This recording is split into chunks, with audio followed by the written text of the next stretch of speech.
Hello, everybody. I hope that you are having a great start to your week.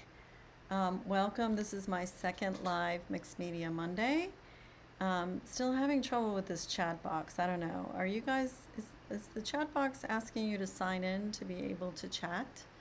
I would love to know. And if it is, um, send me an email at Terry, Terry, at terryeldridge.com and let me know because I'll need to figure that out. Technology is great when it works. And, I consider myself pretty much a tech girl, but some of the stuff is just kind of complicated. But, anyways, so we'll get that worked out if you can't see that. Okay, so last week I showed you how I use stencils to add layers to my paintings, and we're gonna revisit those two paintings in a minute. Today I'm gonna show you how I add metallics to it, and also give you a little tip for kind of looking at your art in a way that will help you see how beautiful it's going to look outside of what looks like a mess that you're staring down at. So those are the two things that we'll do today. At the end, I'm going to share some information. I'm super, super excited. My Curious Art Lovers free membership is finally ready. Again, tech, it just takes a lot. There's a lot of links that go into all this stuff and a lot of content. So that is ready, and I'll give you some more information about how you can access that at the end when we're done here. And this will only take a few minutes. So, all right, so let's switch over to my work table, and I'll show you some tips for today. Okay, so these are the two paintings that I started with, and these are taped off in my mixed media book. If you're just joining me for the first time, I always recommend you get one of these mixed media books or a heavy 140-pound watercolor paper book to do your mixed media. It takes a lot of water and a lot of materials, and you can see actually these pages are curling, which happens all the time, not to worry. I just put heavy books on them when I'm done. So I started these, I did both of them with scribbles and words, which is something I do in all of my work. I have two signature things that I do in every piece of my work. I have words in there somewhere, even if you can't see them. And it's kind of a metaphor for my painting speaking, right? And then I put metallics in all of them because I love the light. I love the way it shimmers. So I'm going to do a little bit for you on this one, and I'll show you how we're going to do that. And then I just did kind of a heavy wash of blue and yellow. And of course, some of that, when it gets mixed, turns green. So that's what I did in the background. And on this one, I started to put collage papers on here to create sort of a landscape in the mode of rainy season in Costa Rica. So I live in Costa Rica most of the time, and we get these dark clouds rolling in. There is a little bit of light here that I'm going to add to, and this is sort of the foreground of foliage, and you can kind of see sort of an interpretation of mountains there in the background. Okay, so first thing, before I put any metallic paint on here, I want to show you a little trick that you can use to really see what your painting is going to look like. So get yourself some mats. This is a 5x7 mat. This is a double 4x4, I believe, maybe 5x5, but in different sizes. These are really great for putting over your artwork to see what it's going to look like when it's framed. So I don't have that messy tape all around. I can see that this is turning out to be really kind of cool, and I can move it around and kind of get the parts of it that I want in the frame. And then if you've got a big piece that you're doing on paper and you don't like the whole thing but you like sections of it, you can use a smaller frame and make little mini paintings from different sections of your work. So this is a really great way to section something off and see what it really is going to look like in the end. Because you can see when we pull it away, we've got all the mess around the edge where the tape is.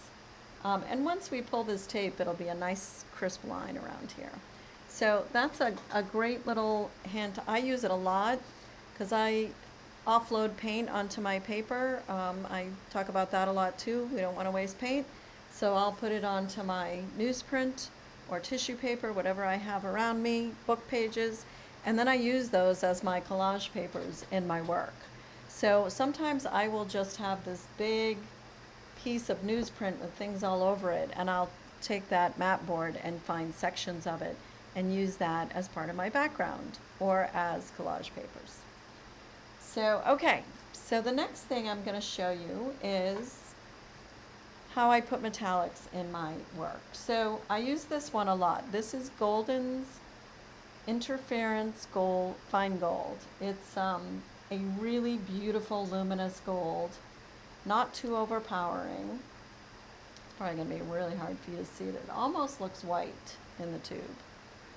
But I'm going to put some of that. I think you can see how it's got this beautiful pearlescence to it. So I'm going to put some of that here on this piece of parchment paper that I have, and I'm just going to brush it out.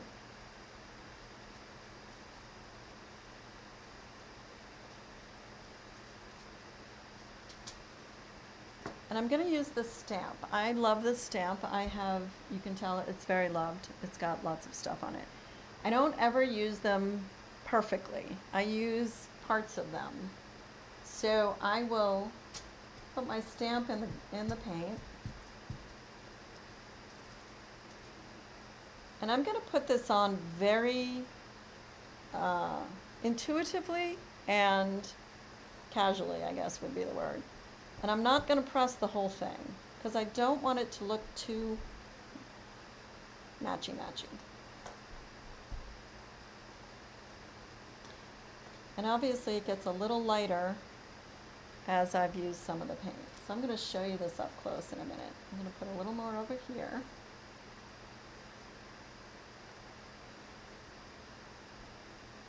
And so this is just adding another layer of interest to my painting.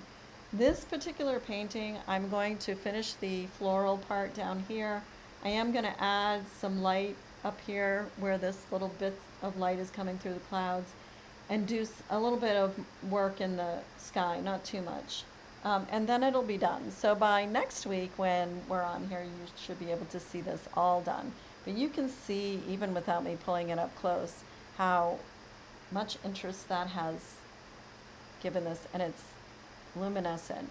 And so as somebody walks next to a painting that you've done with this, the light will move with it. It's just really, really, really cool. So now, I'll stick my paintbrush in my water. I don't want to waste this paint, and you can kind of see the impression of the stamp in the paint.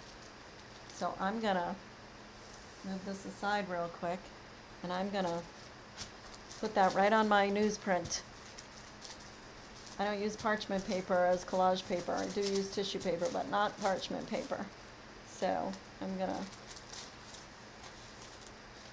put that on my newsprint and let it dry, and I will have another piece of collage paper, and it's got some really interesting movement in there from where that stamp left the impression.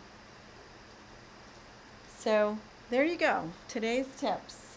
Let's pull that mat board again and see what it looks like now. Isn't that pretty? And then get yourself some pretty metallic. I always get paint on me. I don't know about you guys, but I'm a very messy painter. Okay, so little things like that. I mean, just the simplest little additions to your work can make a huge difference. So I hope you enjoyed that. This is obviously recorded, so I will make sure if you couldn't be here that you get an email about this video. And then I also want to let you know, as I mentioned earlier, the Curious Art Lovers membership, which is free, It has a class in it called The Magic in the Mess. Some of you may have taken this class before. Um, it's a really great introduction into layering. So I show you, we don't do the collage papers, but I do show you most of what we've done here so that you can kind of get into the flow of how to start so that you don't have that blank canvas. What do I do? It's, how do I start? We talk about colors and adding different types of layers. So it's a great way, if you've not done mixed media before, to start. If you want to learn this kind of style, it's a great opportunity to do that. And if you're an experienced artist and you just want to change things up, also a great place to start. So it has that class in it, and it also has several resources, and I'll be adding more to it. It also has several downloads and a link to some things that you might want to purchase to put your paintings in. So yeah, some great information, totally free. My paid membership, the Studio Insiders membership, will launch on June 30th. So that's very low cost. There's a lot more in that one. So you can kind of start here, and if you want to dig deeper, segue into that. So I'll have more information about that one for you next week. But right now, the Curious Art Lovers membership is open. So once this video is recorded, I will put the link in the description, but you can also go to terryeldridge.com. It's it's / curious art lovers / But if you can't remember that, I will make sure to put it in the description here, and you'll also be getting an email about it if you're on my email list. That will come later today. So that's it for this Mixed Media Monday. I hope you all have a great, great week and create something really beautiful. And if you do, please email it to me. I love to see what you guys are doing. So that's it for today. Ciao. See you next week.